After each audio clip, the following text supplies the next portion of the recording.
Shalom, shalom, peuple de Dieu. Je vous salue au nom du Seigneur Jésus-Christ. Alors, moi, c'est l'évangéliste Kevin Pouillet du groupe Prayer Warriors Team.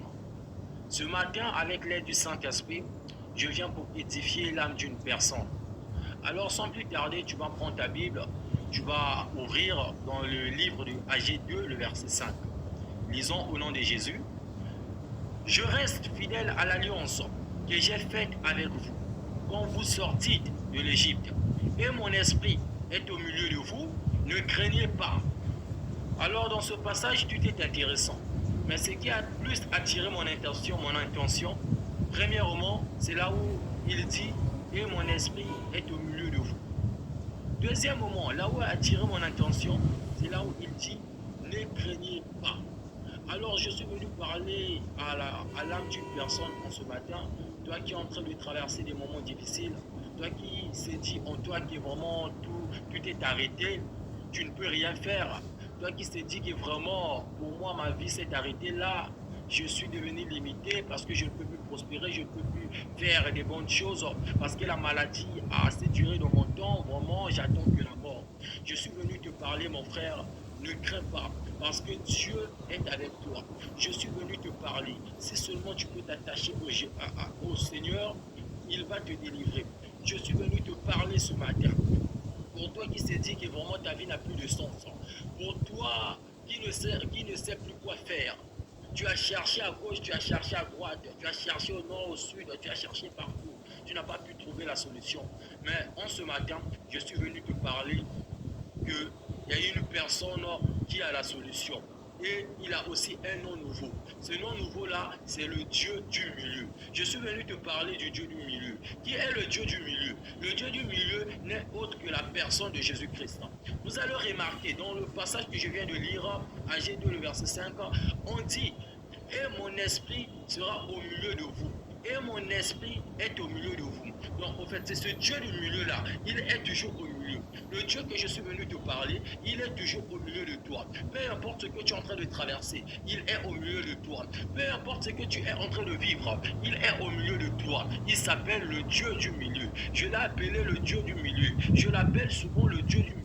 Et ce Dieu du milieu-là est capable de faire quelque chose dans ta vie. Tu vas prendre l'exemple de la femme qui a souffert pendant 12 ans, qui a souffert de perte de sang pendant 12 ans. La Bible dit il a cherché la guérison partout. Il a cherché partout, il a cherché partout. Il n'a pas pu trouver la guérison. Mais un jour, il a écouté parler de Jésus-Christ. Et ce Jésus-là était en train de marcher. Il était au milieu de la foule. Il avait la foule qui lui entourait. Donc lui, il était au milieu. Il a fallu que cette femme puisse se rapprocher vers l'homme qu'on appelle le Dieu du milieu. Il puisse se rapprocher afin de toucher. Et lorsqu'il a touché le Dieu du milieu, la Bible dit que sa perte de sang s'est arrêtée. Moi, je l'appelle le Dieu du milieu. Donc, je suis venu te présenter en ce matin le Dieu du milieu. Lorsque tu constates qu'il y a un ça ne va pas dans ta vie, fais appel à ce Dieu du milieu. Il va te secourir, il va te sauver de tout ce que tu es en train de vivre. Il est capable de changer ton histoire. Il est capable de changer ton histoire. Prends l'exemple avec Josué. Josué qui fut le serviteur de Moïse. Après la mort de Moïse, il a fallu que Josué puisse continuer la mission. Écoutez, lorsque Josué a continué la mission, certainement il avait peur. Certainement il ne savait pas qu'est-ce qu'il faut faire. Puisque le Dieu du milieu était toujours avec lui pour lui dire fortifie-toi et prends courage. À chaque fois, le Dieu du milieu lui disait toujours fortifie-toi et prends courage.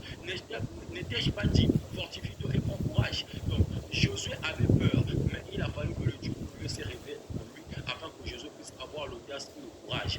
Mon frère, ma soeur, aujourd'hui, si seulement je peux te confier au Dieu du milieu, il fera des grandes choses dans ta vie. Si seulement tu peux t'attacher au Dieu du milieu, il va te secourir. Écoute encore d'autres versets que j'ai énumérés. La Bible dit, dans Joël 2, le verset 27, et vous saurez que je suis au milieu d'Israël. Vous voyez, là aussi, il est toujours au milieu. Donc, il est toujours au milieu pour secourir. Il est toujours au milieu pour te faire du bien.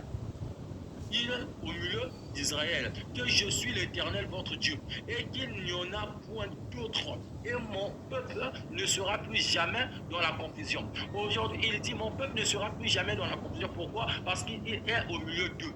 Il est le Dieu du milieu. Il est le Dieu du milieu. Il est au milieu de nous pour nous secourir. Voilà pourquoi la Bible déclare, là où sont rassemblés deux ou trois en mon nom, je suis au milieu d'eux. Donc il est toujours au milieu. Vous allez voir. Donc le milieu se répète. Pourquoi? Parce qu'il est au milieu pour nous délivrer, pour nous arracher du danger qui est en train de nous persécuter.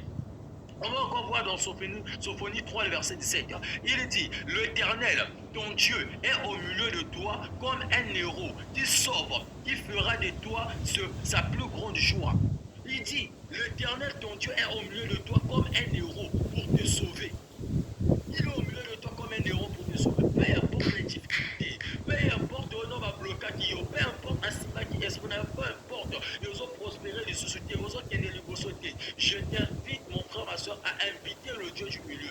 Le Dieu du milieu fera quelque chose dans ta vie. Le Dieu du milieu est prêt pour te délivrer. Le Dieu du milieu est prêt pour te secourir. Le Dieu du milieu est prêt pour faire les choses extraordinaires. Le Dieu du milieu peut même provoquer à ce que tes ennemis puissent se repentir. Mon frère, prends l'histoire de Meshach, Shadrach, Abednego dans la fournaise de feu, dans la fournaise ardente de feu. La Bible déclare, le roi Nebuchadnezzar leur avait jeté dans la fournaise ardente de feu. Mais lorsque le roi est revenu pour voir si les choses qu'il avait jetées a été consommées, la Bible déclare qu'il avait une quatrième personne dans la fournaise de feu. Et je t'assure que c'était le Dieu du milieu. Et ce Dieu du milieu-là a provoqué quelque chose dans la vie du roi Nebuchadnezzar. Le roi Nebuchadnezzar qui se prenait pour un Dieu, mais le jour qu'il a rencontré le Dieu du milieu, il a changé d'habit. Il a proclamé dans toute la ville de Babylone. Il a dit désormais, vous devez prier le Dieu que Meshach, Shadrach, Abednego prie.